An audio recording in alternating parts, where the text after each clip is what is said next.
sudah ada yang standby di kursi menanti sesi talk show bersama Pak Dedi. Selain juga memang teman-teman di sini mencari peluang karir, sudah ada 28 perusahaan di sini yang tergabung karena kerjasama dengan Dinas Ketenagakerjaan Tangerang Selatan. Nah, selain itu kan teman-teman di sini sedang mempersiapkan ya Pak, mempersiapkan untuk meraih peluang-peluang. Nah, tema kita hari ini sangat nyambung nih Pak. Bagaimana cara kita untuk meraih potensi? Karena kadang ada orang-orang yang punya potensi tapi nggak kebuka gitu. Mungkin baru ketemu pas di tempat kerjanya, atau bahkan udah lama di tempat kerja baru nongol sedikit-sedikit gitu. Nah, boleh dong Pak sharing pengalamannya tentang gimana sih caranya kita untuk menemukan potensi-potensi itu. Oke, sebelumnya terima kasih Mbak Lina. Selamat pagi teman-teman semua, Assalamualaikum warahmatullahi wabarakatuh. Selamat pagi, semoga semangat semuanya ya pagi-pagi ini. Sebelumnya perkenalkan, saya dengan Dedi Praditya Ovikon, saya boleh dipanggil Tio gitu ya. Saya saat ini bekerja di PT Astra International Tbk gitu, di Astra sejak 2015 lalu. Sekarang saya di bagian Corporate Communications, in specific di Brand Communications Astra gitu. Jadi kalau misalnya apa tadi kalau untuk potensi gitu ya, kalau misalnya ngomongin apa tentang potensi, mungkin aku mau cerita sedikit tentang aku nih Mbak Dina. Jadi di Corporate Communications Astra itu, kalau ngomongin Astra gitu ya, kita mainly tugasnya sebagai menjaga citra dan reputasi positifnya Astra gitu ya. Jadi how kita bisa consistently ngomongin hal-hal mengkomunikasikan hal-hal yang positif tentang perusahaan gitu. Nah, tapi sebelum ini pun sebenarnya aku berangkat dari hal yang jauh banget dari ini gitu ya. Jauh banget dari ini. Aku kebetulan lulus di tahun 2009 lalu 2009-2010 major studinya Visual Communication Design. Jadi nyebrang nih boleh dibilang gitu ya. DKV iya. Sekarang anak-anak DKV.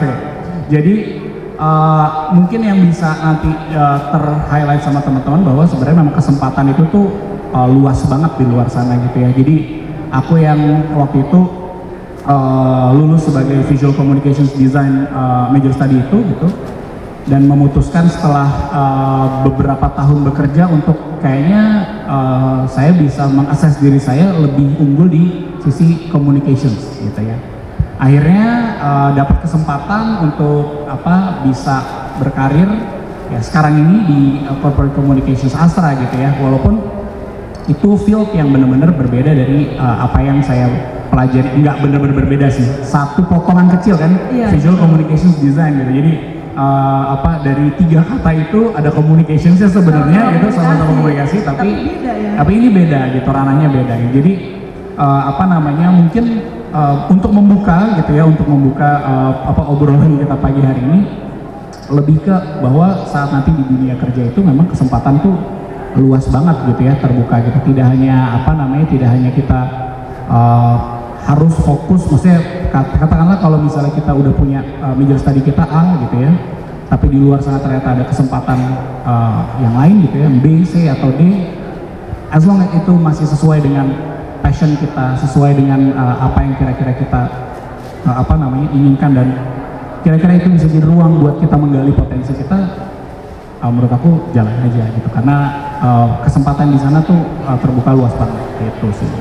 Kesempatan di sana tuh terbuka luas banget gitu.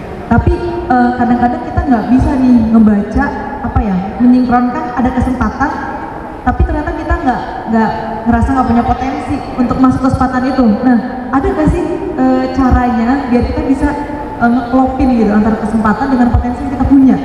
Ya, ini mungkin akhirnya jadi gini. Yang sering terjadi adalah kalau orang sering bilang kesempatan nggak datang 2 kali, itu bener adanya sebenarnya.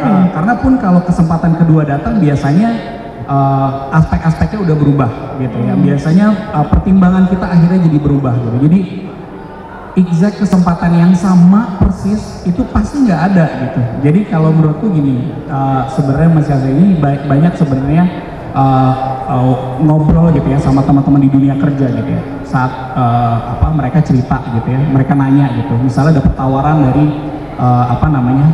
tempat pekerjaan lain gitu, misalnya dari perusahaan lain.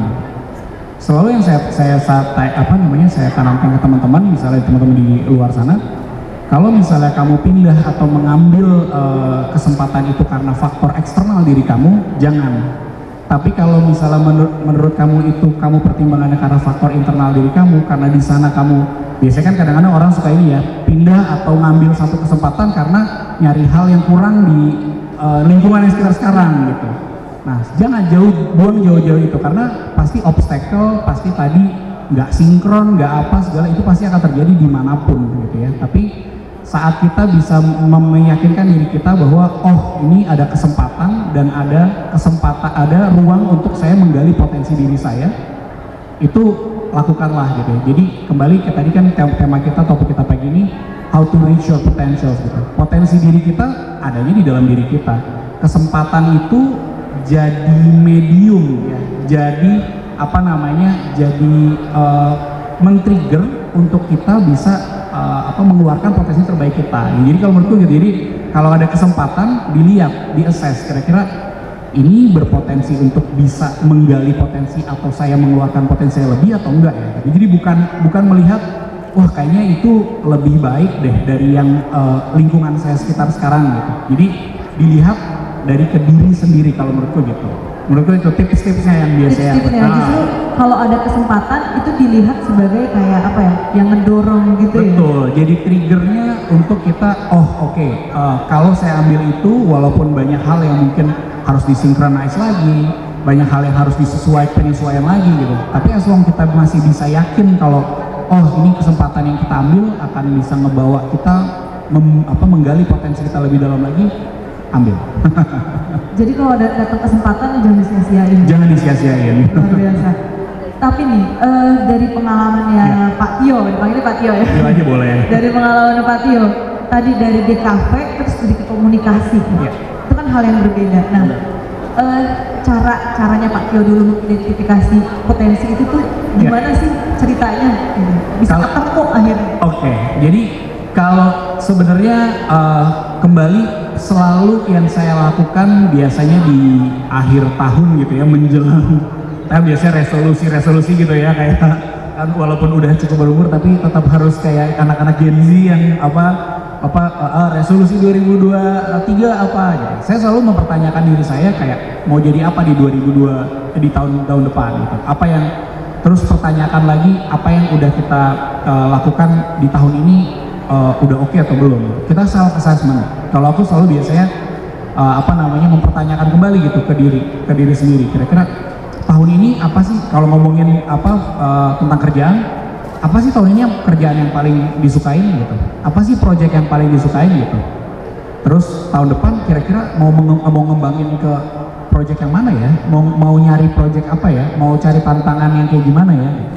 Aku tuh selalu kayak gitu. Nah, waktu itu memang aku lulus dari major study DKV gitu ya.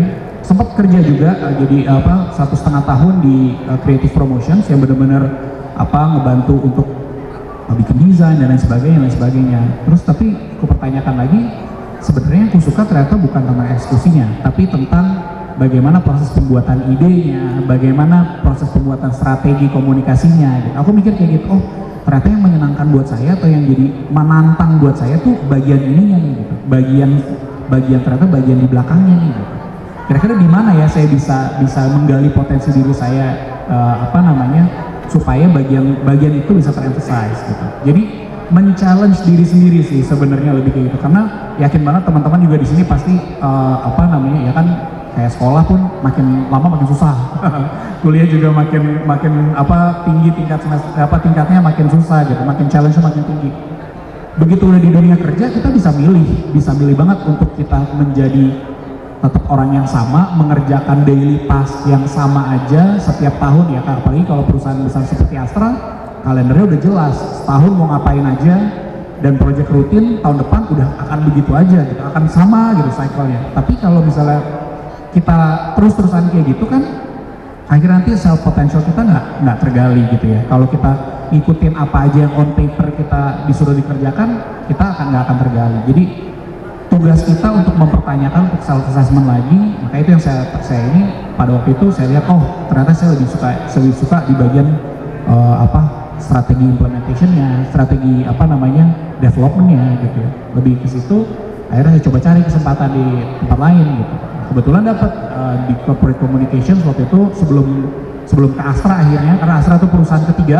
Jadi saya termasuk yang di tengah-tengah, kan biasanya kalau saya udah kurang lebih hampir 13 tahun bekerja di dunia kerja itu 13 tahun. Biasanya orang-orang yang pengalaman bekerja 13 tahun tuh mungkin yang banyak yang suka berganti-ganti mungkin lebih dari 5 perusahaan gitu ya, atau satu perusahaan terus dari awal sampai sekarang. Nah saya tuh yang di tengah-tengah lah. Jadi saya udah kerja di 3 perusahaan sampai akhirnya bermuara di Astra. Nah itu juga sama. Saat saya pergi ke pindah dari satu tempat yang pertama ke yang berikutnya di corporate communications, itu saya belajar. Oke, perusahaannya belum terlalu besar, tapi saya bisa mencoba menggali ini itu sampai 3 tahun saya di sana. Nah, saya udah ready nih buat tantangan berikutnya. Saya tetap suka fieldnya, saya pertanyakan gimana field ini, suka atau enggak? Oh, saya masih suka di corporate communications. Sekarang kita cari tantangannya di perahu yang lebih besar. Jadi akhirnya kita coba cari kesempatan untuk perusahaan yang lebih besar. Jadi akhirnya saya 2015 saya bergabung di Astra. Ya benar, perusahaan yang memang lebih besar dari perusahaan tempat saya sebelumnya, tapi dengan field yang masih sama gitu. Jadi pastikan saat men-challenge diri sendiri, kita tahu juga mana arahnya kemana gitu. Kayak waktu itu yang sebelumnya saya loncat ke dari visual communication design ke corporate communications. Akhirnya saya merasa nyaman di corporate communication, saya lihat apa nih yang masih bisa berkembang. Oh ternyata saya butuh tempat berkarya yang lebih besar lagi gitu. Akhirnya saya pindah ke Astra. Jadi itu sih mungkin yang kuncinya gimana kita bisa mau menyesuaikan diri atau itu pasti caranya nanti akan ketemu aja sendiri. Cuma yang penting dari diri kita sendiri dulu, komit nggak nih, kita pengen apa nih yang kita mau gitu ya, apa yang kita mau diri kita jadi apa nih gitu, karena kita yang nentuin kok gitu. Kita yang kalau mengutip quotes-nya Bruce Lee gitu ya, be water my friend gitu. Jadi air tuh kalau ditaruh di dalam teapot dia jadi teapot, ditaruh di dalam gelas dia jadi gelas gitu. Nah kita juga harus kayak gitu. Jadi tapi kita pertanyakan kita mau jadi apa gitu, karena pasti kita bisa jadi apa aja asal ya itu tadi kita tahu tujuan kita self assess, kita lihat apa yang kurang dari diri kita, apa yang masih kita mau improve lagi dari diri kita gitu. Pasti ketemu deh, nggak, penyesuaian pasti ada, proses penyesuaian pasti ada. Kayak waktu saya pertama kali dari visual communication design ke corporate communications, itu benar-benar hal yang apalagi hubungannya sama media, sama tentang PR dan lain sebagainya, menulis artikel dan lain sebagainya, hal yang baru banget. Tapi karena saya ngerasa wah saya passionate nih untuk bisa belajar, untuk memperkaya diri saya dengan ilmu-ilmu baru ini. Nah jadi saya nyari cara sendiri gitu, karena teman-teman di sini pasti punya caranya masing-masing lah untuk menyelesaikan masalah, dan asal tekadnya ada gitu ya, itu pasti bisa banget teratasi gitu. Jadi penyesuaian itu memang cuma proses aja gitu, sampai akhirnya bisa settle, bisa titik gitu. Jadi men-challenge diri sendiri itu dengan perhitungan ya? Betul. Nggak asal gitu. Nggak asal. Nah, tapi misalnya untuk teman-teman yang sekarang lagi cari peluang ya, mereka mau buka potensinya, tapi sebenarnya apa sih yang dibutuhin sama perusahaan? Ya. Perusahaan itu mencari orang yang seperti apa sehingga potensi yang kita punya itu meyakinkan gitu buat perusahaan. Ini menariknya gini Mbak, faktanya mungkin banyak orang bilang kayak cari kerja tuh susah gitu, tapi dibalik coba mindsetnya bahwa perusahaan mencari karyawan itu juga susah gitu. Kayak proses rekrutmen itu juga proses yang panjang, proses mencari kandidat yang tepat itu juga proses yang tidak mudah gitu. Jadi kalau yang saya bisa ini adalah find your own uniqueness. Saya ada materi tentang personal branding gitu ya. Jadi gimana pentingnya sebenarnya kita bisa membrand diri kita sebagai personal yang baik gitu. Kita sekarang kalau misalnya ngomongin tentang akademis gitu ya, maksudnya tentang nilai akademis, mungkin perusahaan akhirnya melihat itu pasti gitu. Cuma ternyata banyak sekali aspek-aspek lain yang juga dipertimbangkan gitu. Kayak contohnya misalnya how we we make our personal branding itu misalnya lewat social media teman-teman, misalnya kayak gitu. Itu juga teman-teman bisa perhatikan. Kalau misalnya perusahaan yang mencari seperti apa gitu kandidat, itu udah pasti satu paling basic mungkin sesuai sama requirements-nya gitu. Itu udah paling standarnya gitu ya. Tapi bagaimana kebayang ya teman-teman ya, kasarannya mungkin sama-sama satu fakultas tuh ada berapa, satu jurusan ada berapa tuh udah kebayang kan. Kasarnya kalau cuma dari situnya aja akan banyak gitu ya, akan banyak kandidat-kandidat itu akan jadi banyak. Tapi gimana teman-teman bisa meleverage potensi teman-teman dan membungkus menjadi satu personal branding, dan bisa teman-teman juga menonjolkan uniqueness teman-teman in a good way pastinya gitu ya, dalam proses nantinya interview dan lain sebagainya, karena itu nanti akan salah satu yang poinnya akan menentukan. Kasarnya gitu, kasarnya gini ya, misalnya ada tes akademis gitu ya, 100 orang dengan 100 kemampuan yang sama harusnya bisa menjawab soal itu semua, kasarnya gitu kalau itu hubungannya dengan akademis. Tapi kan kita punya hati, kita punya pikiran, kita punya potensi diri kita masing-masing, uniqueness kita masing-masing, itu yang akhirnya menjadi pembeda gitu ya, menjadi pembeda. Kembali nanti pastinya dicari yang paling sesuai dan paling fit sama kebutuhan teknis dari perusahaannya, itu pasti gitu, biasanya seperti itu. Cuma kembali uniqueness teman-teman akhirnya menentukan teman-teman bisa bisa lebih unggul dari yang lainnya atau enggak gitu. Itu lebih ke situ, karena kembali kalau tadi tentang requirements akademis apa yang di atas kertas gitu ya, yang terjadi sama saya atau sama beberapa teman-teman yang lain tuh enggak seperti itu gitu. Maksudnya enggak mesti major study apa, pasti kerjanya di mana gitu, enggak. Sekarang udah enggak kayak gitu. Kayak saya di corporate communications Astra ada 24 orang, major studinya beda-beda, nggak semuanya ilmu komunikasi. Saya di desain komunikasi visual, saya jadi anak satu-satunya TKV di situ. Ada yang sarjana hukum, ada yang teknik industri dan lain sebagainya, bisa di situ. Jadi memang ada beberapa job function yang tidak mengharuskan requirement seperti itu gitu, baku gitu. Tapi apa yang akhirnya misalnya ditanya gitu, apa sih yang bisa bikin Mas Tio bisa masuk ke Astra? Mungkin sih yang bisa saya highlight, mungkin ada uniqueness yang saya tunjukkan waktu di proses rekrutmen itu. Jadi kembali ya, uniqueness yang in a good way gitu ya, uniqueness yang positif gitu, tunjukkanlah kayak gitu. Maksudnya itu bisa nggak cuma pas lagi proses interview aja, teman-teman bisa tunjukin di social media teman-teman gitu. Karena apa, social media mungkin kita bisa pikirnya kadang-kadang oh itu tools yang kecil dan daily gitu ya, kita buat ngepost hal-hal yang ya saya juga mengkonsumsi informasi yang receh untuk hiburan, cuma ternyata itu impactnya bisa sangat besar loh buat kita sebagai job seeker dan lain sebagainya. Karena gini, saya ngobrol sama teman-teman rekrutmen di Astra, saya tanya apa sih yang jadi teman-teman buat assess biasanya gitu. Kalau ya selain tes dan sebagainya, kita lihat social medianya gimana, kita lihat LinkedIn profile-nya gimana gitu. Karena dari situ biasanya mencerminkan personality kita. Nah itu yang perlu teman-teman juga, ya nggak perlu jadi mengada-ngada ya gitu, maksudnya cuma jadi diri sendiri, tapi cari potensi diri sendiri yang paling baik. Teman-teman mulai suarakan, mulai expose, mulai sampaikan, karena secara tidak langsung itu juga akan jadi bahan teman-teman di job recruiter gitu ya, job seeker, teman-teman job recruiternya untuk jadi bahan pertimbangan penilaian teman-teman kayak gitu. Kayak misalnya saya di corporate communication itu justru kita pasti yang cari, kita coba cari yang secara social media aktif. Karena apa? Di Astra salah satunya tanggung jawabnya adalah nanti mengelola social media perusahaannya kayak gitu misalnya. Atau misalnya kayak kita lihat karena tugasnya mempertahankan citra positif, kita lihat nih yang dia suarakan di social medianya citra-citra positif atau bukan ya, tentang dirinya atau tentang keadaan atau suasana gitu misalnya, lebih ke situ. Jadi how kita create and find our uniqueness itu penting banget. Terus bagaimana kita bisa menggunakan tools yang kita anggap tadinya keseharian sederhana dan sebagainya, itu bisa jadi sebenarnya itu bisa jadi pembentuk personal branding kita yang nantinya pasti akan bisa dipertimbangkan tuh sama job recruiter gitu, sama perusahaan gitu, kurang lebih gitu nih. Jadi kan kalau misalnya berhubungan dengan skill-skill yang kompetensi itu bisa dari sosial media ya, jadi tools itu personal branding.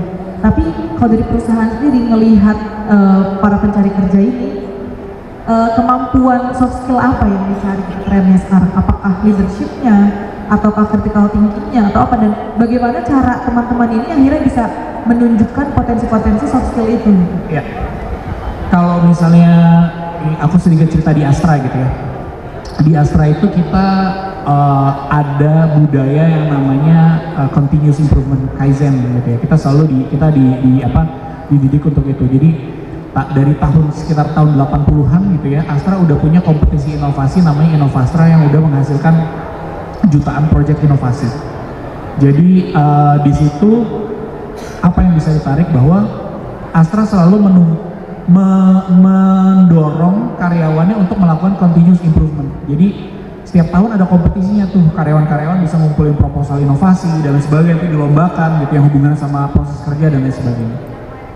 Jadi kalau yang bisa dilihat dari situ bagaimana kita bisa nggak stay di satu titik dari tahun ke tahun atau dari waktu ke waktu. Jadi gimana kita bisa improve terus, bisa continue untuk menggali potensi, untuk selalu berkembang dan lain sebagainya. Nah, sama saat melihat melihat teman-teman yang menjadi calon keluarga Astra gitu ya, menjadi calon karyawan baru, itu kita lihat juga dari situnya. Tadi benar, critical thinking. Karena apa? Critical thinking itu yang biasanya mendorong inovasi, benar nggak? Kayak saat kita curious sama satu hal, saat kita kritis sama satu hal, itu pasti akhirnya ngelahirin dari kita dapat permasalahan baru, dapat potensi masalah baru, potensi risiko baru, akhirnya potensi solusi baru. Nah, itu menurutku penting banget gitu ya, critical thinking. Dan tadi kalau mengaitkan dengan perusahaan seperti Astra, karena kita punya budaya continuous improvement gitu ya, kita pasti akan cari teman-teman yang dynamic gitu ya, yang benar-benar bisa passionate gitu, bisa kelihatan bahwa ya mungkin kan dari proses rekrutmen pasti kan ya prosesnya sama lah ya, psikotes, akademis gitu mungkin gitu, terus presentasi dan lain sebagainya, itu wawancara dan sebagainya. Nah, dari situ kita mencari teman-teman yang passionate gitu ya, teman-teman yang ya tadi punya critical thinking yang baik, yang akhirnya nanti bisa sama-sama di Astra untuk bagaimana nih bisa mengimprove perusahaan ini dari tahun ke tahun. Karena ini benar, aku coba cerita juga, Astra tuh udah dari tahun 1957, jadi udah 66 tahun di Indonesia gitu. Kebayang mungkin kalau misalnya beberapa perusahaan tanpa menyebutkan brandnya gitu ya, banyak perusahaan-perusahaan yang sudah akhirnya tenggelam dan mati gitu ya, karena tadi tidak melakukan improvement gitu. Astra dulu di awalnya cuma jualan, kalau dari ceritanya gitu ya, cuma berdagang salah satunya air limun gitu ya. Sampai sekarang kalau mungkin teman-teman tahu, Astra saat ini udah punya 7 lini bisnis, bergerak di bidang otomotif, jasa keuangan, agribisnis, alat pertambangan, infrastruktur logistik, IT, sampai properti. Astra yang mungkin terdengar related sama otomotif gitu ya, tapi ternyata udah punya 7 lini bisnis, dan bisnisnya tuh bener-bener bisa melahirkan inovasi dari sisi bisnisnya. Kayak contohnya tahun lalu kita mengakuisisi Bank Jasa Jakarta untuk kita akuisisi menjadi bank digital. Hal yang mungkin gak pernah kepikiran sebelumnya gitu ya. Terus juga kita tahun 2016 masuk ke lini bisnis properti, yang tadinya Astra nggak ada kepikiran, mungkin akhirnya jadi lini bisnis properti gitu. Nah, dari situ kita bisa lihat bahwa yang dibutuhkan oleh Astra gitu ya, bagaimana talenta-talenta muda yang baru bergabung ini nantinya akan bisa melahirkan perubahan-perubahan yang seperti itu gitu ya. Bagaimana bisa berkembang, bagaimana bisa membawa Astra sebagai perusahaan yang kalau bisa dibilang kapal yang gede banget gitu ya. Karena kalau misalnya kapal kecil kan bisa gampang, mau kita pindah haluan ke kanan, ke kiri, ke kanan, ke kiri, gampang kan. Tapi kalau perusahaan yang sebesar ini, bagaimana kita tetap bisa terus melaju gitu ya, tapi juga nggak boleh ketinggalan juga gitu sama kapal-kapal kecil yang mungkin jauh lebih cepat gitu. Jadi itu sih mungkin yang dicari adalah teman-teman yang punya semangat untuk bisa nanti melahirkan ide-ide baru, inovasi-inovasi baru, terus bisa juga catch up sama apa yang sekarang terjadi gitu ya, stay current, ngebuat Astra ini bisa jadi stay current gitu, bisa tetap bisa relevan sama masyarakat gitu. Kan ada perusahaan yang mungkin dianggap wah udah gak relevan, udah terlalu jadul misalnya gitu ya, apalagi ini udah dari tahun 1957, udah 66 tahun Astra sekarang berdiri. Kalau misalnya sekarang teman-teman pada lewat Auto 2000 atau lewat apa, sekarang udah ada spanduknya tuh besar-besar, 66 tahun Astra gitu ya. Itu udah bagaimana perusahaan yang udah 66 tahun butuh banget talenta-talenta yang tadi punya pemikiran kritis dan terbuka sama mindset untuk bisa menggali potensi terus, nggak cuma dirinya aja gitu ya, dari dirinya dimulai, syukur-syukur bisa nanti bisa ke organisasinya, menggali potensi dari functionnya, perusahaannya, sampai nanti bisa melahirkan inisiatif-inisiatif baru yang tentunya bisa berhubungan sama kelangsungan perusahaan. Itu kurang lebih mungkin, Mbak. Wah, saya nangkepnya jadi ketika kita misalnya mau menggali potensi emang harus didukung sama lingkungan yang mendukung juga ya. Betul. Kayak perusahaan juga memfasilitasi gitu. Iya, dua arah gitu ya. Jadi dua arah gitu. Gak cuma sendiri aja. Nah, tapi bagaimana ketika misalnya kita mau menggali potensi, ada faktor-faktor yang tidak mendukung itu lingkungan. Misalnya tempat kerja kita memang tidak memfasilitasi gitu. Atau dari sisi kitanya yang malah tidak tergali. Nah, ketika menemukan hambatan itu apa yang harus kita lakukan gitu untuk menggali potensi? Kalau saya gini, jadi kembali lagi ke Astra gitu ya, maksudnya sedikit menggambarkan ke teman-teman tentang dunia kerja juga gitu ya. Jadi kalau misalnya kita di Astra tuh ada namanya corporate value gitu. Semua perusahaan pasti punya value. Gak cuma perusahaan, kitanya sendiri juga punya value gitu ya. Value kita apa, nilai-nilai yang kita junjung gitu ya. Ini aku ngomong konteksnya perusahaan dulu. Jadi kalau di Astra itu punya value namanya Catur Dharma, corporate philosophy namanya Catur Dharma. Jadi kita bilangnya kayak gitu. Cuma simple implementasinya. Jadi dimulai pengimplementasiannya itu dimulai dari yang paling kecil, how kita bisa strive for excellence. Jadi dari kitanya kita dituntut untuk gimana sih kita selalu ngasih yang terbaik nih buat apapun yang kita kerjain. Kita udah selesai dengan itu, gimana kita yang butir berikutnya untuk bisa membina kerjasama, menghargai individu dan membina kerjasama. Jadi gimana kita bisa sama individu lain tuh kita bisa memberikan mereka apresiasi dan promoting teamwork. Kalau udah bisa terjalin itu, kita diminta untuk memberikan yang terbaik buat pelanggan kita, buat next customer kita, next proses kita.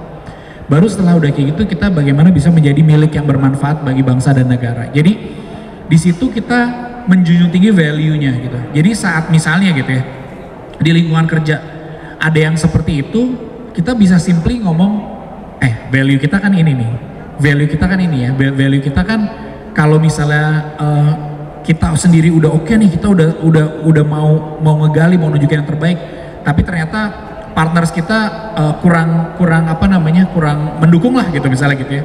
Kita kembaliin ke value-nya, kita ingetin tentang value-nya, itu tentang orang lainnya. Tapi kalau tentang diri kita juga kita ingetin value kita, diri sendiri kita.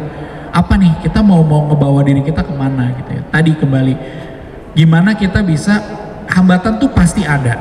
Hambatan tuh nggak mungkin nggak ada. Hambatan tuh kasarannya kerja di perusahaan A, B, C, D, E, F atau sampai Z sekalipun gitu, pasti yang namanya masalah, pasti yang namanya hal yang jadi hambatan itu pasti ada. Karena kalau nggak ada masalah justru malah aneh. Kalau nggak ada masalah justru malah kasarannya gitu ya, misalnya orang kita di Auto 2000 gitu ya, misalnya aku bisa sebutkan misalnya jualan mobil, ada masalah penurunan penjualan misalnya gitu. Itu pasti yang akan akhirnya teman-teman marketing akan jadi berpikir keras untuk bagaimana strategi kita untuk naikin kembali gitu, how to make it sustain. Mungkin akhirnya nanti achievementnya bisa lebih besar dari pencapaian sebelumnya. Itu biasanya di-trigger sama masalah gitu. Kalau misalnya datar aja penjualan tetap 100 unit per tahun misalnya, segitu aja gitu, nggak ngerasa ini tuh masalah gitu, jadinya akhirnya akan stuck di satu titik gitu. Kita juga sama gitu. Tadi saat kita menggali potensi ternyata ada obstacle, sebenarnya jangan anggap obstacle itu atau lingkungan sekitar itu masalah, tapi itu adalah kesempatan kita untuk menggali diri kita lebih dalam lagi.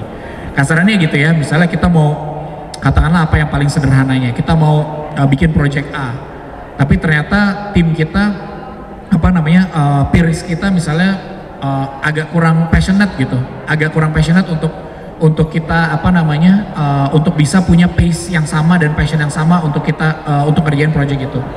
Kita dorong diri kita untuk bisa lebih ke atas, untuk lebih take control, dia bisa ngikutin apa yang kita lakukan. Akhirnya apa? Masalah bisa jadi kesempatan kita untuk ngelatih leadership kita gitu. Jadi hal-hal seperti itu yang harus kita kembaliin ke value kita. Kita mau jadi apa? Kita mau jadi pekerja atau mungkin individu yang hanya di situ aja, atau mau kita grow up, atau mau kita berkembang, atau mau belajar hal baru, semuanya tarik ke situ. Jadi anggap itu jadi masalah itu jadi potensi atau batu loncatan kita untuk kita belajar hal baru, untuk kita menggali kita lebih dalam lagi gitu. Kurang lebih kayak gitu sih. Jadi saya selalu nganggap hambatan atau misalnya dapat rekan kerja yang malas gitu, oh berarti ya saya harus lebih ini adalah artinya saya harus lebih giat lagi gitu. Nah, misalnya kayak gitu. Jadi lebih ngambil satu sisi yang lebih baik lah dari setiap masalah yang ada gitu. Jadi melihatnya itu dari sisi yang lain ya. Sisi yang lain. Masalah itu bukan sebuah masalah, tapi bisa jadi tantangan, bisa jadi dorongan, betul. gitu. Bisa jadi motivasi justru untuk kita maju. Tapi untuk teman-teman yang fresh graduate gitu, mereka baru lulus nih Pak, baru lulus terus bahkan saya juga mengalami dulu ya. Yang penting saya mah apply aja dulu deh kemana aja gitu, tanpa melihat requirement ya dari recruiter gitu, butuhnya apa. Yang penting saya punya portofolio yang walaupun cuma sedikit, misalnya CV, yang penting apply. Nah, karena mereka berada dalam posisi yang, aduh saya nggak ngerti nih potensi saya apa, saya harus masuk kemana gitu. Untuk hambatan yang seperti itu apakah itu masalah? Apakah itu sebuah peluang justru atau gimana Pak? Kalau saya nggak, itu satu proses pastinya. Saya juga kayak gitu dulu, kayak dulu saya justru malah kebalik gitu. Jadi kayak apply apa aja asal waktu awal kali jadi fresh grad gitu ya. Apply apa aja, semua hal yang di dalam lowongan kerjanya ada graphic design-nya gitu. Wah, semuanya saya banjirin gitu sama CV saya sama surat lamaran saya kayak gitu. Ya akhirnya masuk ke situ gitu ya, masuk ke field itu. Cuma menurut saya akhirnya gini, akhirnya mempertanyakan kan suka bilang paling nggak cari pengalaman dulu gitu ya. Nah, sebenarnya bukan cari pengalaman dulu, karena memang semua yang akan kita lalui itu kan nanti akan jadi pengalaman gitu. Maksudnya memang sampai kapanpun, sampai sekarang pun saya juga udah 13 tahun kerja, yang saya lakukan adalah saya mencari pengalaman gitu.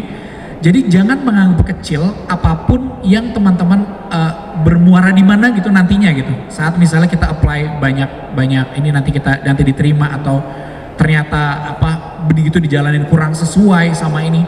Percaya aja teman-teman masih muda, masih panjang banget proses ke depannya gitu ya. Jadi jangan takut buat mencoba, jangan takut karena menurut saya akhirnya barrier yang utama adalah bukan tentang ketidaksesuaian tadi, tapi lebih tentang diri kita sendiri. Biasanya saat dapat sesuatu yang nggak sesuai sedikit gitu, instead of kita ngejar untuk gimana menyesuaikan diri, gimana ngegali potensi, tapi malah udahlah kayaknya nggak cocok di sini gitu. Lebih mungkin yang akhirnya jadi barrier di awal-awal pekerjaan saya tuh saya ngerasa kayak gitu. Jadi sebenarnya masuk misalnya dibilang berarti Mas Tio waktu lagi pekerjaan pertamanya udah sesuai dong sama apa yang dimau. Jelas enggak gitu ya. Karena jujur tadi yang dimau apa juga masih fresh grad, masih belum punya bayangan yang jelas lah gitu, belum punya bayangan detail mau kemana tuh kayak masih jalan di sini, masih jalan di situ, masih coba ini, ngelihat bisa nggak ya saya di sini, ada nggak ya ke depan saya bayangan untuk bisa jadi besar di sini misalnya kayak gitu. Tapi kembali pikirkan sesuatu yang tadi, lihat angle-nya dari sisi lain gitu. Jangan membentengi diri untuk karena tadi menggali potensi itu sebenarnya bukan cuma dari hal-hal yang wah nyaman, ini sekarang udah enak, tempatnya udah cocok banget buat kita ngegali potensi kita. Bukan kayak gitu. Tapi lebih ke oke, saya sekarang di mana, obstacle saya apa gitu ya. Nah, itu yang bisa room for improvement saya tuh ada di situ tuh ternyata. Jadi gimana kita bisa nyari peluang sebenarnya gitu. Kalau untuk masalah ya tadi ya kesempatan bekerja, bener nggak apa-apa, cari aja, masukin aja gitu. Tadi karena kesempatan kerja tuh sekarang terbuka luas banget kok. Jadi nggak mesti melulu kayak yang saya lakukan, mentang-mentang lulusan graphic design harus masukin ke yang graphic design aja gitu. Tapi as long as teman-teman masih bisa relate sama fieldnya gitu ya, teman-teman masih bisa paham sama fieldnya gitu ya, bukan kayak blind applying gitu ya, bener-bener yang teman-teman nggak tahu apa-apa sama sekali, masuk ternyata di interview ternyata perusahaannya di luar ekspektasi teman-teman, yang bener-bener teman-teman buta sama sekali. Tuh jangan juga seperti itu. Cuma kembali jangan membatasi diri dari kesempatan gitu ya, karena kadang-kadang kita sendiri yang ngebentengin diri kita untuk saya bisa atau enggak ya, kayaknya saya nggak bisa deh gitu. Itu yang kayak gitu yang bener-bener kadang-kadang kita narik diri dari peluang, dari kesempatan. Justru malah kita bisa jadi jauh sama peluang, bisa jauh sama kesempatan karena bentengnya bukan dari susahnya mencari itu, susahnya menggapai itu, tapi lebih ke diri kita yang nggak mau nih untuk ngegerakin tangan kita buat menggapai itu. Biasanya sih kalau saya ngerasa gitu ya, paling jadi barrier utama kita sebagai fresh graduates pada waktu itu gitu. Karena sebenarnya sama teman-teman sama, cuma kebetulan saya dapet kesempatan lahir duluan aja.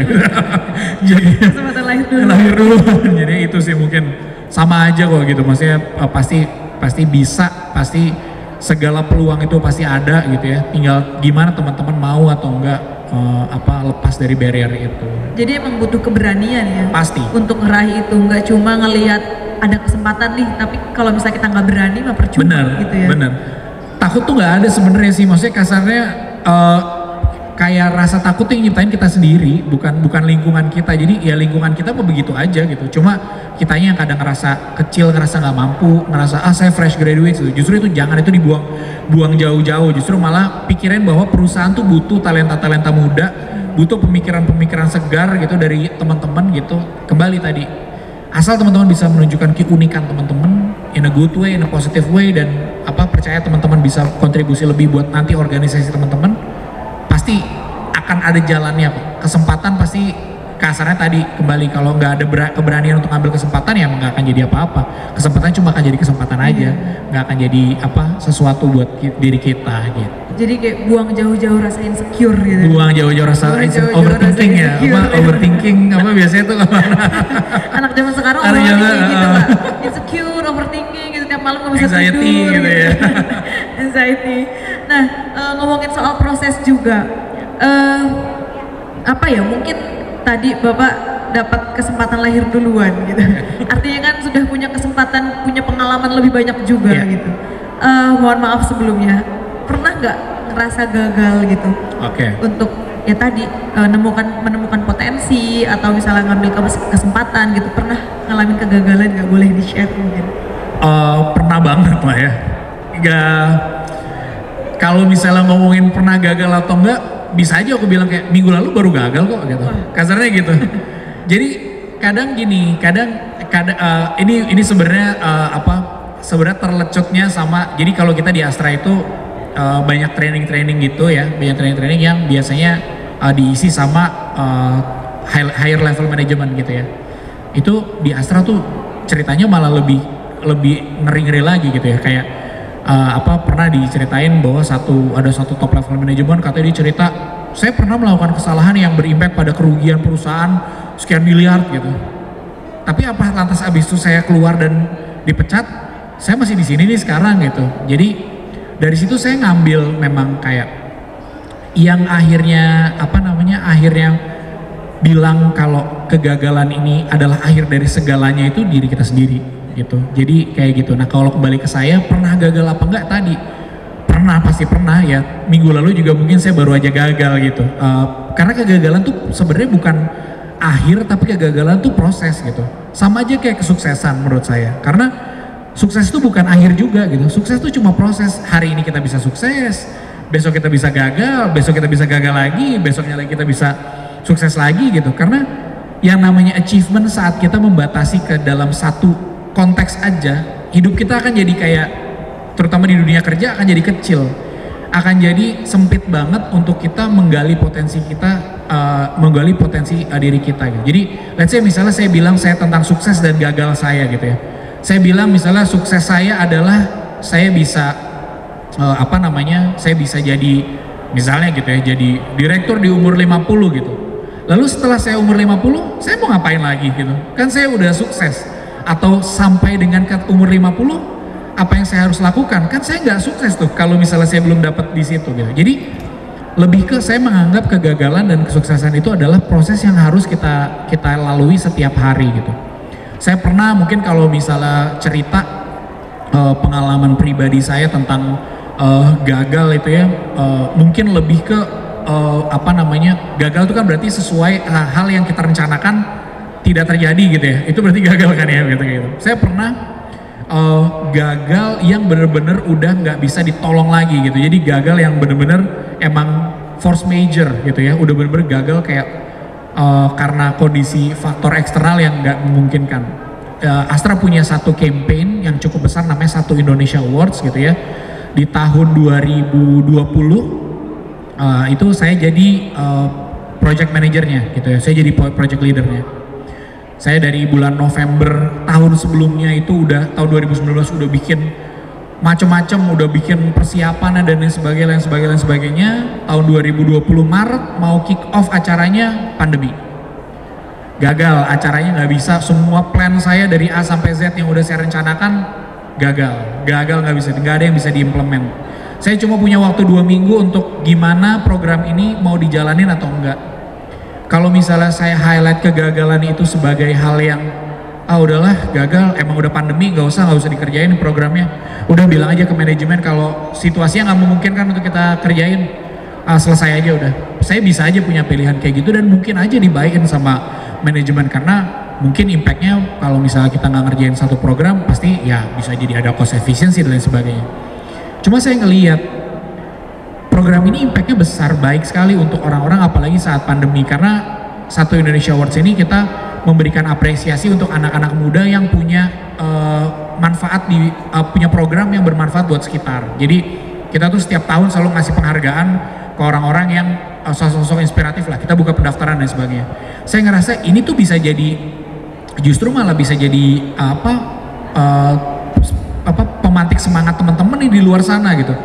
Kalau saya shutdown programnya pada waktu itu, saya ajukan untuk nggak melanjutkan program itu, yang terimpact bukan cuma saya doang. Satu Indonesia Awards tahun sebelumnya udah mengumpulkan 11.000 pendaftar. Pasti 11.000 orang yang sama ini paling tidak menanti gitu ya kesempatan dia.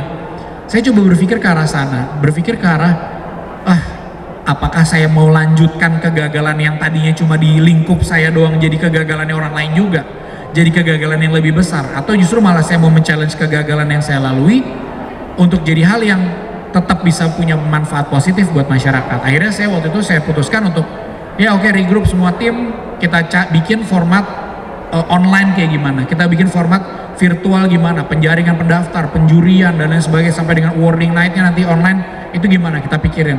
Dalam 2 minggu kita bikin konsepnya, di approve sama manajemen dan akhirnya program itu tetap berjalan dan di tahun pandemi itu kita bisa mengumpulkan pendaftar yang lebih banyak lagi justru malah. Nah, yang saya highlight apa?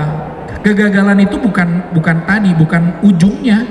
Kegagalan itu bisa jadi awalnya gitu. Awal yang men-trigger kita buat ada hal yang nggak bisa kita lakukan. Kan prinsipnya sebenarnya kan kegagalan itu kan yang kita nilai sebagai kegagalan kan kita cita-citanya mau pergi ke Bandung, ternyata kita nggak bisa ke Bandung, gagal deh kita ke Bandung. Gagal kan sebenarnya sesimpel itu ya gitu. Cuma kadang-kadang kita yang suka jadi leverage kegagalan tuh jadi hal yang dramatis sekali gitu dan berimpact sama kehidupan kita di kemudian hari nantinya gitu.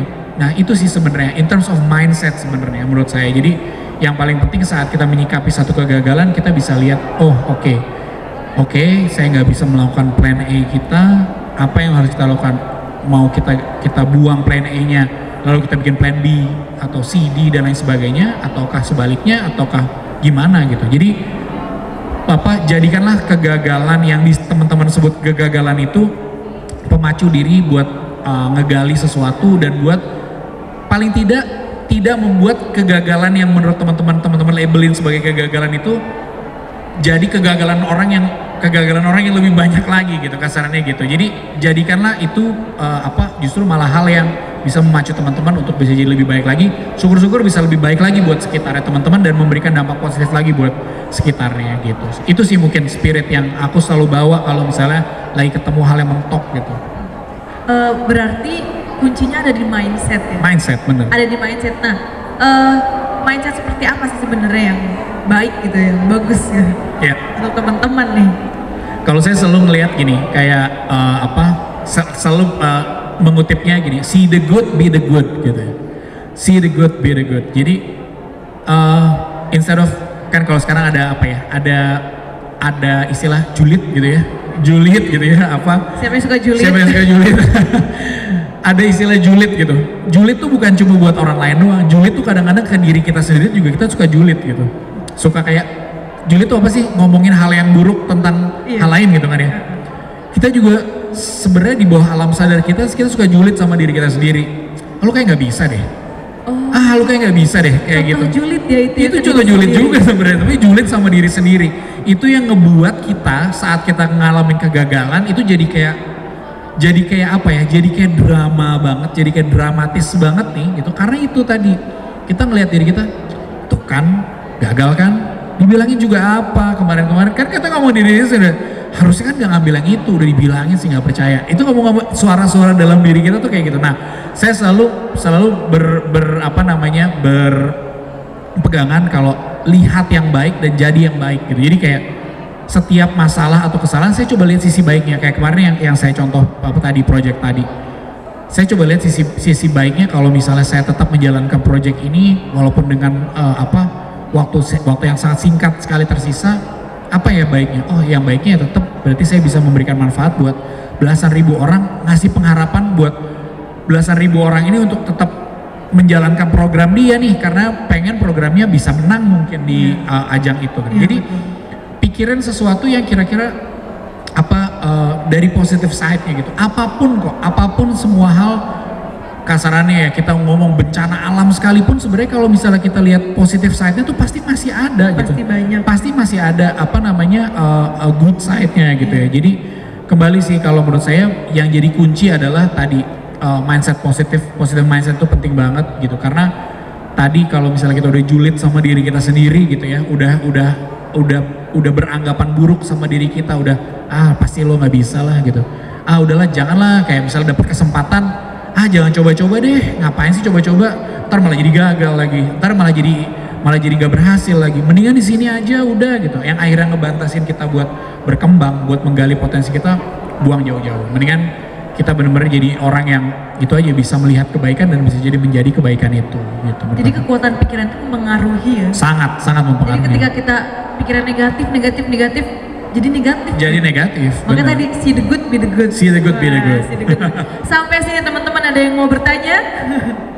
Ini tadi udah banyak banget sharing tentang pengalamannya, mulai dari Pak Tio jurusannya di kafe tapi tiba-tiba malah jadi ke komunikasi gitu. Pak, kalau boleh jujur ya, kalau boleh sharing juga, saya juga merasakan hal yang sama. Oh gitu? Gimana saya kuliah di ilmu politik tapi jadinya kayak gitu. Kadang tuh kan orang selalu melihat background pendidikan ya. Betul. Misalnya tanya Dinar, jurusannya apa? Ilmu politik. Oh, jadi anggota DPR dong. Waduh, saya nggak bisa nih nyalon jadi anggota dewan gitu. Jadi memang orang-orang tuh punya potensi diri di lain sisi gitu ya. Betul. Dan itu bisa dimanfaatkan untuk di jenjang karir gitu. Betul. Dan kadang-kadang kan orang suka gini ya, suka terlambat gitu. Kayak bilangnya ngerasa nyesel, ngerasa terlambat. Kayaknya terlambat deh kalau saya buat saya pindah field, atau kayaknya terlambat ya, kan saya udah ambil major study ini gitu. Kayak terlambat deh kalau misalnya saya pindah. Nggak ada sih menurut saya, karena kayak saat kita ngomong terlambat tuh subjektif banget gitu. Terlambat sama apa gitu. Kalau misalnya kita sekolah masuk terlambat, jelas ada ininya, kalau jam 7 itu jam masuknya gitu.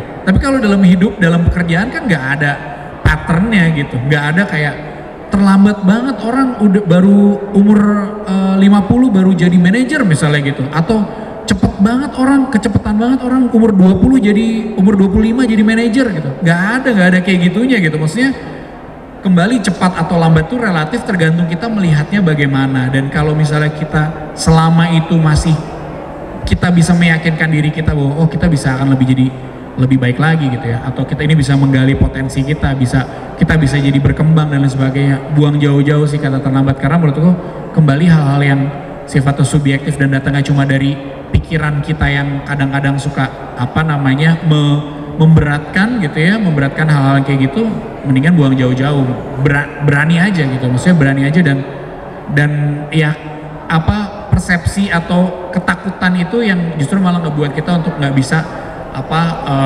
bikin big leap gitu ya, bikin lompatan yang besar di kehidupan berkarir kita. Mungkin itu sih kalau aku lebih Iya, karena nggak sedikit juga ya orang yang baru menemukan passionnya ketika udah umur tua gitu. Betul. Ada yang akhirnya baru Padahal bisa. Pas ngomong umur tua kok matanya ke saya gitu bang. Saya jadi gak enak deh. Waduh, jadi gak enak. Tidak bermaksud nih Pak. Karena saya pernah dengar cerita-cerita gitu. Ada pelukis yang dia tuh baru bisa, saya lupa namanya siapa ya. Iya. Yang dia tuh justru baru bisa menemukan kemampuan melukisnya ketika usia 50 gitu. Iya. Ya mungkin orang lihatnya terlambat, tapi ketika dirinya pengen gitu, ada motivasi Iya. dan pengen belajar, pasti bisa gitu. Betul. Ya. Betul banget, kayak misalnya contoh presiden kita dulu, Presiden Pak SBY kan begitu selesai jadi presiden malah jadi ngelukis, bernyanyi, bikin album gitu. Maksudnya ya kembali emang terlambat tuh nggak kalau di dalam kehidupan gitu ya, nggak ada yang ya tadi gitu, nggak semuanya tuh bener-bener relatif aja gitu. Jadi tergantung diri kita masing-masing. Tergantung diri kita masing-masing. Be the good. Teman-teman ada yang mau bertanya, nanti dapat door prize nih. Tuh, udah ada door prize ya kan? Ada yang mau bertanya? Oh, udah langsung megang mic-nya, boleh. Disebutkan namanya siapa, dari mana, dan langsung kasih pertanyaannya ke Pak Tio. Terima kasih sebelumnya kepada... Suaranya boleh lebih dinaikkan volumenya. Tes, beneran ya? Tes. Ya, perkenalkan nama saya Raisa dari Fakultas Agama Islam. Sebelumnya terima kasih kepada Bapak Dedi yang telah menerangkan penjelasan tentang bagaimana menggali potensi ya. Terkait dengan materi ini, tadi saya sempat mendengar Bapak menyinggung tentang untuk menggali potensi ini kita harus mencari pengalaman yang banyak gitu ya. Banyak hal sehingga akhirnya kita bisa menemukan potensi kita sendiri. Tapi kadang saya juga pernah mendengar Pak nasihat-nasihat gitu dari para orang tua, kalau misalnya kamu boleh mencari pengalaman yang banyak, mencoba banyak hal, tapi kalau misalnya selamanya kita mencari itu kita nggak jadi apa-apa gitu, atau istilahnya kita nggak jadi orang. Nah itu bagaimana tanggapan Bapak terkait itu? Terima kasih. Terima kasih Mbak Raisa dari Fakultas Agama Islam. Gimana tuh Pak terkait dengan Kayak kata orang tua? Kata gitu. orang tua kalau nyari terus gitu nggak Nggak jadi orang gitu ya. Karena orang tua tuh pengen Jadi tumbuhan. jadi orang. Mungkin jadi tumbuhan. Jadi tumbuhan atau jadi apa? Bagaimana Pak? Iya, gini sih, kalau saya selalu melihatnya gini, ini jadi apa namanya, jadi mungkin agak filosofis gitu ya. Seru nih, saya suka kayak filosofis kayak gini. Saya pernah ditanya waktu itu sama temen yang kebetulan lebih muda gitu ya, jauh lebih muda 10 tahun bedanya, tapi sama-sama di Astra gitu. Dia nanya gini simple, Mas, lo tuh bahagia gak sih gitu? Wah itu langsung bahagia gak ya? langsung mendadak tidak bahagia. mendadak. Iya. Terus langsung saya tanya lagi gitu, bahagia tuh apa sih gitu? Saya tanya gitu, bahagia tuh apa sih gitu? Ya bahagia gitu. Lu ngerasa sekarang dengan hidup yang sekarang udah bahagia apa belum? Bingung lagi gitu ya. Maksudnya kembali akhirnya aku tarik coba. Bahagia tuh purpose atau journey-nya gitu ya. Kayak tadi mungkin jadi orang tuh yang penting itu adalah saat kita udah menjadi orangnya. Walaupun aku nggak tahu ya, maksudnya jadi orang tuh sebenarnya kriterianya tuh gimana jadi orang gitu ya? Atau sebenarnya proses kita menjadi orang, atau mungkin kalau misalnya bisa ini mungkin sukses gitu ya, menjadi sukses. Tapi kembali tadi yang aku bilang, sukses tuh apa sih? Ada nggak sih satu hal yang bisa mendeskripsikan sukses itu buat semua orang itu sama? Nggak ada kan gitu, maksudnya saat kita nih misalnya gitu ya, waktu ini aku nyeritain pengalaman pribadi ya Raisa ya. Waktu aku baru lulus gitu ya, pada waktu itu ini kayak aku mikir gini, dapat ditawarin kerja gajinya kecil gitu ya, gajinya kecil banget, dapat nih udah, aku tapi mikir kerja aja deh, cari pengalaman gitu ya, masuk, terus mikir gini, kayaknya kalau gajinya udah segini, udah sukses deh, kayaknya udah oke deh nih kalau gajinya segini nih gitu, misalnya gitu ya, aku bilang waktu itu gajinya 100.000, aku gajinya 100.000 waktu itu misalnya. Terus mikirnya gini, kayaknya kalau nanti udah gajinya udah 300.000, kayaknya udah cukup deh, udah sukses deh gitu. Pas udah gajinya 300.000, paling cuma seminggu 2 minggu, akhirnya punya pikiran lagi, kayaknya 1 juta deh nih gitu. Terus pas udah 1 juta, kayaknya 2 juta deh nih. Pas udah 2 juta, kayaknya 3 juta deh. Itu nggak akan habis gitu. Mencari pengalaman tuh kayak gitu Raisa. Jadi mencari pengalaman tuh bukan tersebatas tentang kita pindah-pindah kerja, atau kita tuh nggak stay, atau mungkin tadi ya maksudnya jadi orang tuh ada satu titik di mana kita ngerasa kayaknya saya bisa settle di sini gitu ya. Saya bisa kayak mungkin ngedaki gunung gitu ya. Kalau ngedaki terus nanti sampai udah kecapean gitu, mungkin akhirnya sampai udah nggak ini. Tapi mungkin yang tadi dimaksud bisa, di mana ya saya bisa nentuin satu titik pendakian. Saya bisa bermukim nih enak di sini. Saya bisa jadi tempat singgah saya.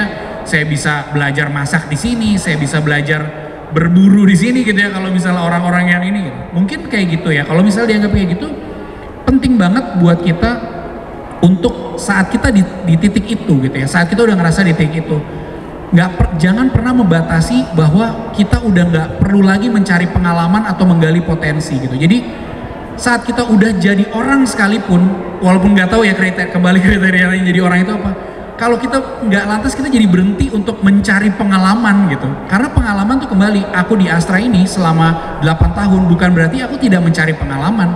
Pengalaman tuh bukan berarti aku harus bekerja di luar Astra ya, tapi saat field aku di Astra, di corporate communications gitu ya, saat di situ terus aja nggak bisa mencoba menggali untuk pengen belajar deh. Gimana sih, sekarang saya spesifik di brand communications gitu ya. Ngurusin media relations nggak? Ini ngomong field ini ya, field yang saya sekarang geluti. Ngomong wajib nggak untuk bisa tahu tentang media relations? Nggak wajib. Tapi boleh nggak kalau saya mau coba belajar? Ya boleh. Saya memilih jadi kayak gitu.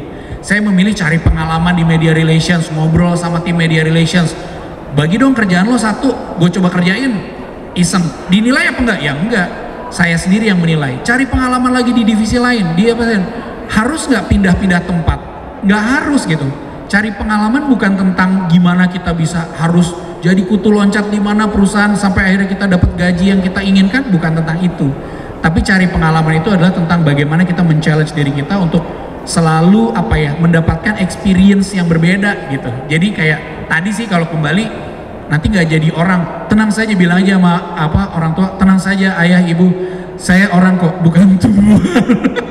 bercanda jangan kayak gitu. Cuma maksudnya tadi kembali tadi ya, jadi cari pengalaman tuh bukan sekedar kita pindah-pindah kerja jadi kutu loncat kemana-mana, enggak, bukan tentang itu, tapi lebih ke tentang kita membuka diri kita untuk belajar, untuk selalu menantang diri kita di satu tempat yang sama pun bisa, nyari pengalaman di mana aja tuh bisa, kayak gitu. Mungkin Raisa sedikit menjawab, semoga menjawab ya Raisa ya. Karena emang tantangan anak zaman sekarang itu adalah mindset masyarakat kebanyakan. Betul. Tentang indikator kesuksesan gitu. Yeah. Kadang kita mikirnya kita tidak mengukur kesuksesan dari materi misalnya, tapi orang-orang sekitar selalu mengukur dari itu gitu. Itu tantangan tersendiri kan. Betul banget.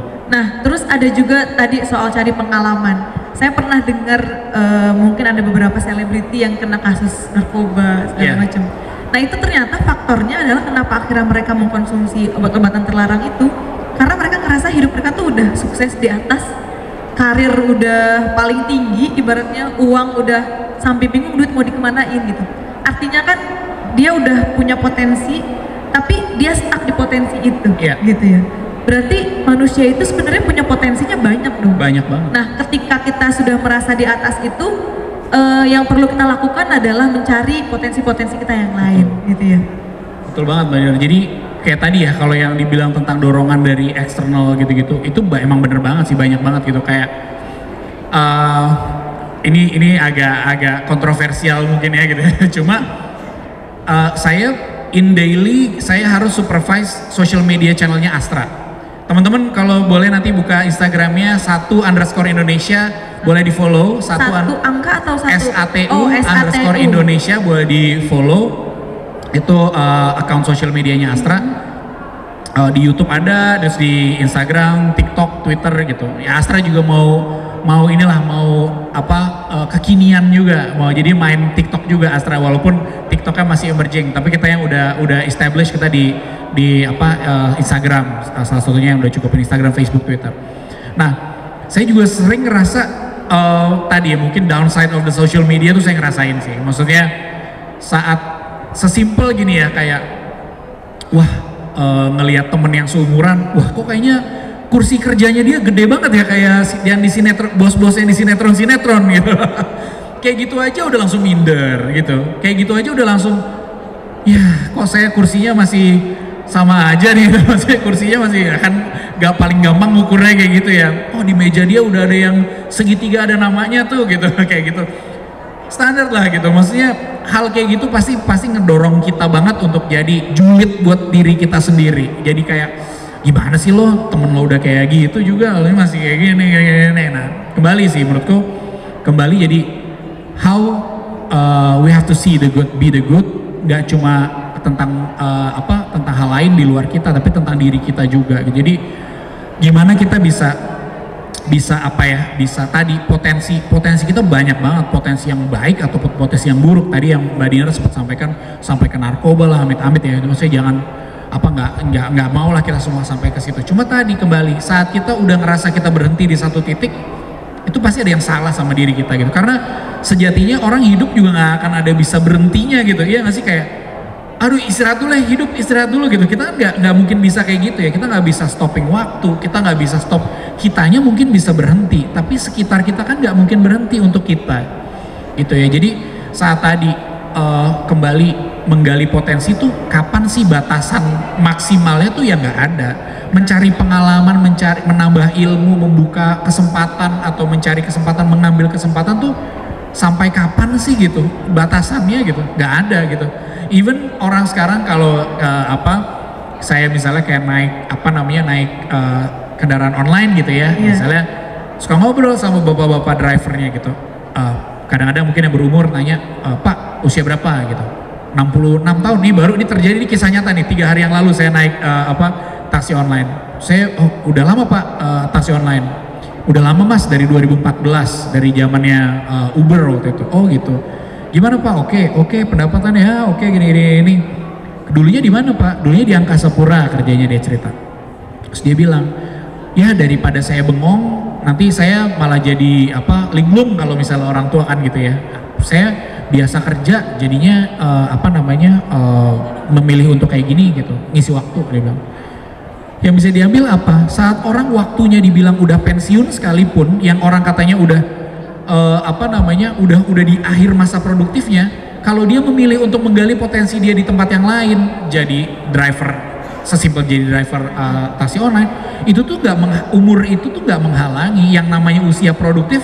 Dia tetap bisa produktif di usia non produktif, berarti kan kayak gitu. Kasarannya berarti itu adalah bentuk dari penggalian potensi yang udah beyond the level gitu ya. Apalagi kita yang masih dalam usia produktif gitu ya. Betul. Apalagi kita yang masih, kasarannya sekarang gini, kita mau belajar apa aja tuh gampang banget. Buka Google aja kita mau belajar bagaimana cara kerja mesin uap, bagaimana cara kerja mesin apapun gitu. Tanpa kita jadi insinyur, mau kita tahu aja, sekedar tahu cara kerjanya bisa gitu. Yang membarrierkan diri kita sendiri, malas begitu buka internet, buka TikTok lagi buka apa lagi. Walaupun TikTok sekarang bagus ya, TikTok udah ada banyak edutainmentnya sekarang gitu. Cuma kembali sih itu, jadi kayak reaching potential nggak ada time periodnya, nggak ada time boundnya. Belajar nggak ada time boundnya, belajar nggak ada ini misalnya saya bilang saya mau ambil kuliah lagi ketuaan gak sih? Nggak ada ketuaan gitu. Selama masih ada kesempatan yang masih bisa, masih sehat gitu ya, masih bisa, lakuin aja sih menurut aku gitu. Karena ya barrier itu adanya di diri kita sendiri sih. Jadi emang harus ngilangin barrier gitu. Cuma itu memang proses gitu. Kayak saya bisa bilang kayak gini juga setelah melewati banyak ketakutan, banyak tadi kalau dibilang kegagalan gitu. Pernah gagal nggak sih? Pernah gitu. Maksudnya kayak banyak kegagalan yang saya laluin, banyak juga mungkin kesuksesan yang saya rayain gitu. Tapi ya tadi gitu, semuanya tuh jadi memacu kita buat jadi lebih baik lagi ke depannya gitu sih. Harusnya gitu sih Mbak Dinar. Luar biasa. Jadi emang nggak pernah berhenti ya. Nggak boleh berhenti, nggak bisa berhenti. Nggak ada pilihan untuk berhenti di dunia ini. Berhenti, harus terus jalan. Harus terus jalan. Ini saya udah buka Instagramnya nih Pak. Iya. Ini kenapa pakai SATU ya, bukan angka 1? Oh gitu. Mungkin jadi ada sesuatu gitu. SATU itu sebenarnya jadi gini. Oh ya, bukan Astra juga, tapi satu gitu. Indonesia. Jadi satu Indonesia itu sebenarnya singkatan dari semangat Astra terpadu untuk Indonesia gitu. Jadi Astra tuh punya misi untuk to be prosper with the nation, untuk sejahtera bersama bangsa. Nah makanya kita tahun 2009 kita meluncing Satu Indonesia itu sebagai branded campaign kita. Ini jadi agak terlalu spesifik ke komunikasi, tapi nggak apa-apa ya, mungkin ngomongin ini. Jadi Astra punya branded campaign namanya Satu Indonesia, semangat Astra terpadu untuk Indonesia. Tujuannya apa? Tujuannya itu buat memberikan benang merah di semua lini usaha yang Astra miliki. Jadi gini, kalau sedikit boleh cerita, Astra tuh sampai saat ini punya 250 lebih perusahaan, anak perusahaan itu. Kebetulan saya di Astra Head Office di PT Astra International Tbk, di holdingnya gitu ya, membawahi 250 anak perusahaan. Karyawannya tebak berapa Mbak Dinar? Saya nggak bisa nebak. Tebak aja, tebak. Perusahaannya 250, berarti karyawannya kira-kira berapa? 250, mungkin ratusan ribuan. Bener banget, 190.000 karyawannya Astra di seluruh Indonesia gitu ya. Jadi gimana kita bikin semua ini jadi unified gitu, jadi unite gitu ya, jadi satu kesatuan Astra tuh gimana? Karena nah saya mau coba ngetes Mbak Dinar nih. Saya dari kemarin Pak jadi moderator di tes dulu sama narasumber Pak. Apa brand-brand di bawah Astra, coba sebutin. Saya taunya cuma motor lagi. Motor apa? Honda. Motor Honda, ya terus apa lagi? Apa? 2 lagi deh. Motor, mobil. Mobil apa coba? Honda Jazz. Honda bukan. Honda bukan. Ya, salah jadi benar kita otomotif, Toyota. Terus jadi kita untuk produk 4 roda yang kita pegang itu ada Toyota, Daihatsu, Isuzu, terus juga ada kendaraan Isuzu, terus UD Trucks, terus juga ada BMW sama Peugeot.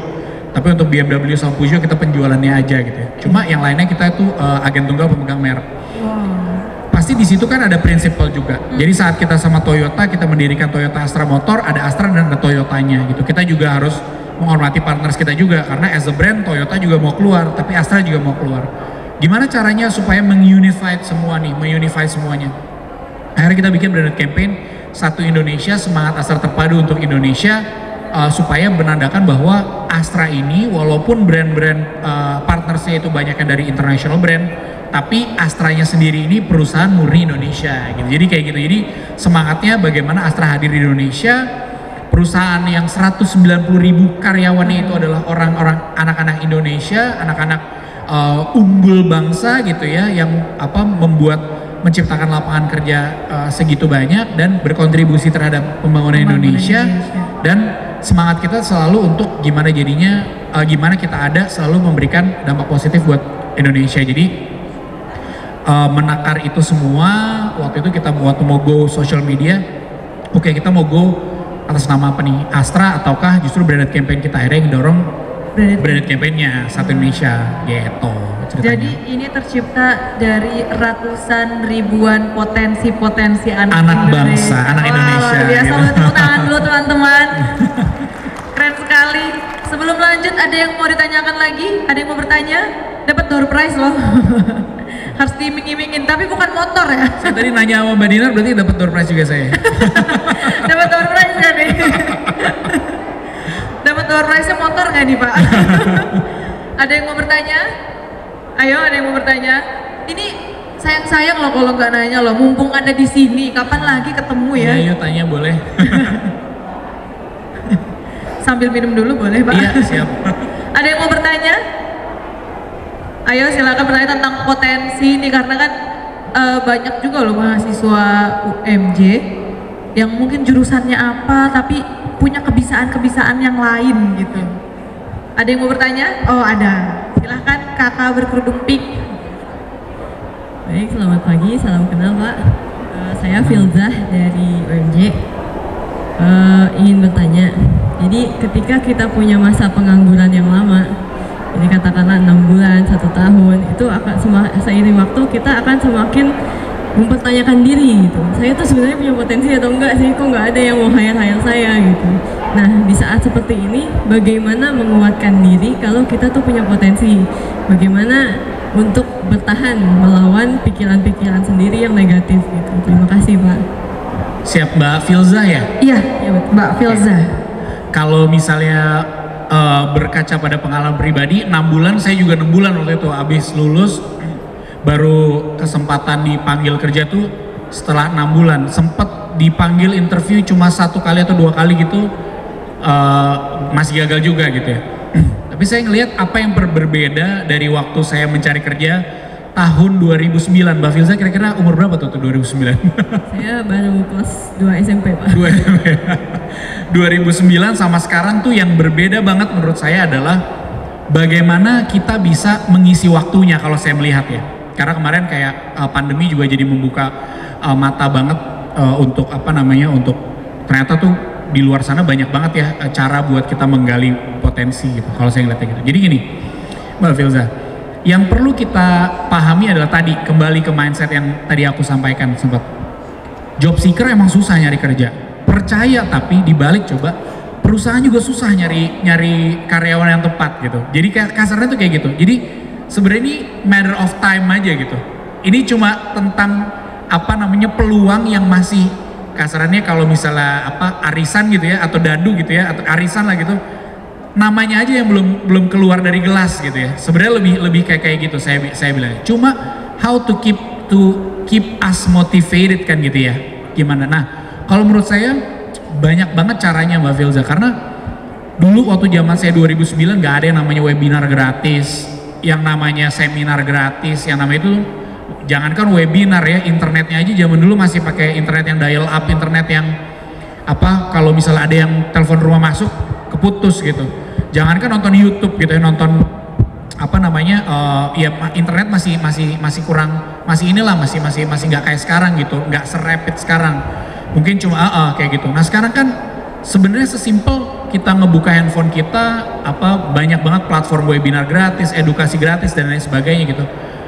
Ikutin aja semuanya. Sambil apa? Sambil nambahin CV kita. Itu kan bisa jadi kredit ya buat kita ya. Buat oh jadi akhirnya kasarannya nih gitu ya. Mbak Filza yang belum dapat kerjaan di bulan Januari, itu Mbak Filza yang belum ngikutin webinar atau seminar atau pelatihan atau apapun itu ya.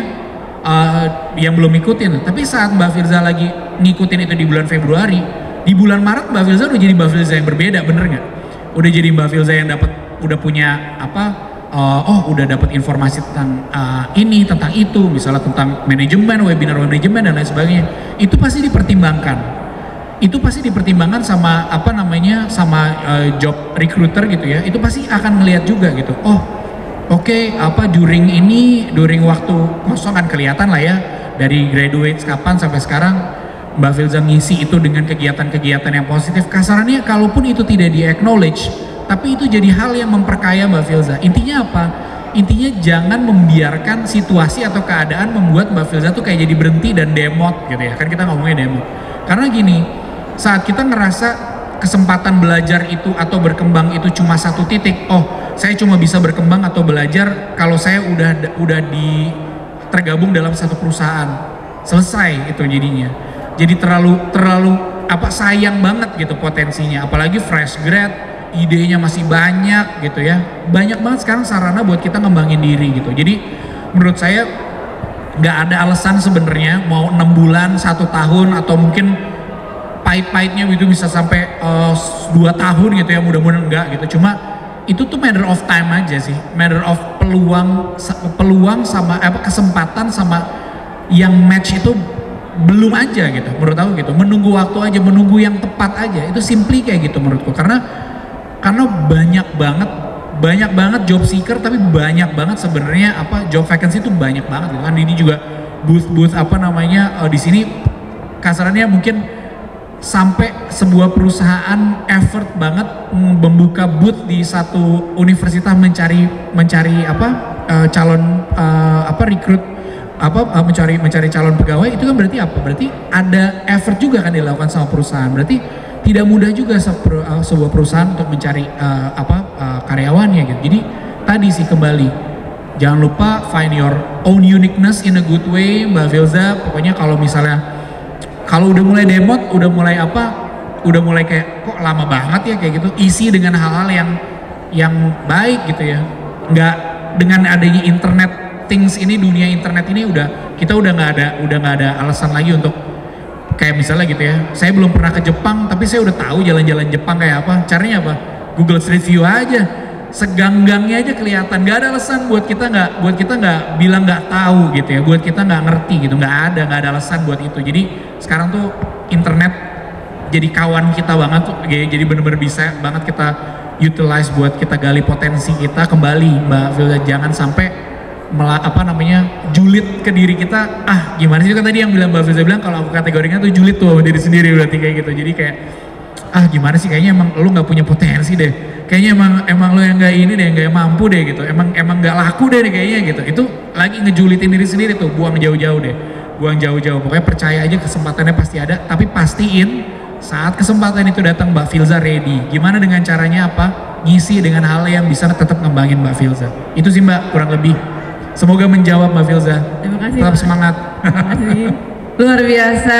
Jadi kemajuan teknologi itu jadi teman kita ya hari Benar. ini, karena ada orang-orang yang akhirnya cuma modal YouTube Betul. bisa belajar segala macam. Betul. Satu lagi buat Mbak Filza, kayak kan misalnya gitu ya, mencari kerja tuh pusing banget nyari kerja gitu.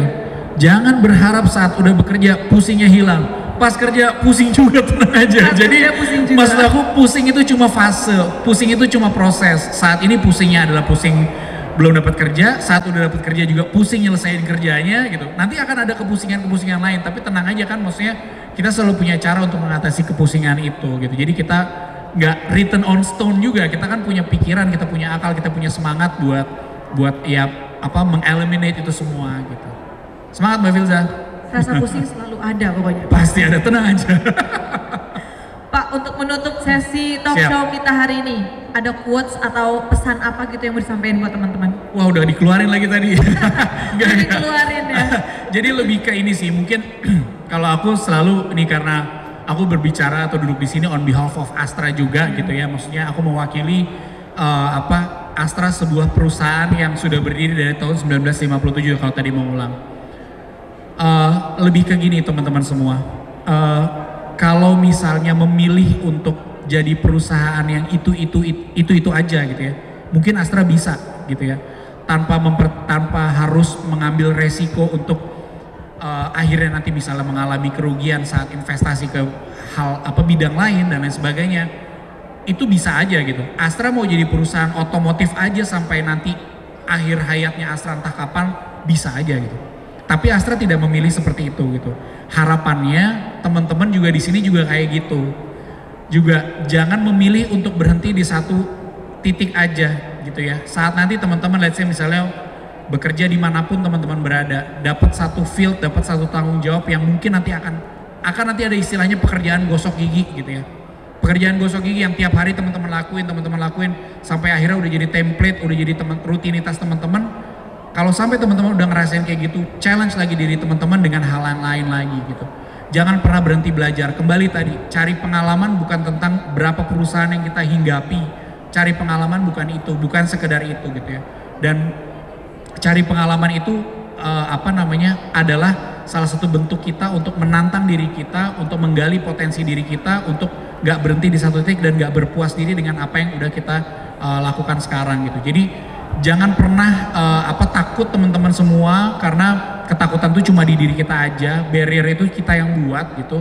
Jadi kalau melihat Astra, aku bisa ceritain ke teman-teman, dari 4 orang karyawan tahun 1957 sampai sekarang di tahun 2023 Astra punya 190.000 karyawan, berarti tidak ada yang tidak mungkin. Mungkin itu ya yang menutup kalau quotes-nya ini mungkin sering di ini ya brandnya Adidas gitu ya, nothing is impossible. Jadi impossible emang nggak ada yang namanya impossible, semuanya tuh peluang tuh ada, apalagi buat teman-teman yang masih seger, masih fresh, masih bener-bener punya semangat yang berkobar membara gitu ya. Justru bukan hanya teman-teman yang butuh untuk bekerja, tapi perusahaan ini di luar sana butuh talenta-talenta muda seperti teman-teman untuk bisa semangat dan memberikan ide-ide baru untuk perusahaan kita gitu. Itu Luar mungkin biasa, nothing is impossible. Terima kasih banyak Pak Tio.